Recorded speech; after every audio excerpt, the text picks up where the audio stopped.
Garbha Samvaad is a way of communicating with the child in the womb. Interesting fact is that your baby can hear sounds in your body, that is your heartbeats, at around 18 to 20 weeks. At around 27 to 29 weeks, your baby can hear sounds outside your body. And by the time they are full term, they are able to hear at about the same level as an adult.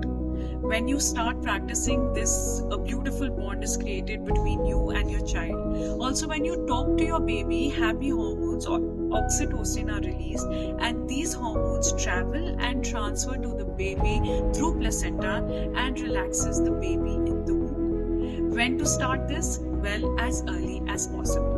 It is a live human being developing and maturing inside you. So you may start as soon as your pregnancy is confirmed. Rather, any time is the best time. It is not just the mother, but other family members can also talk to the baby.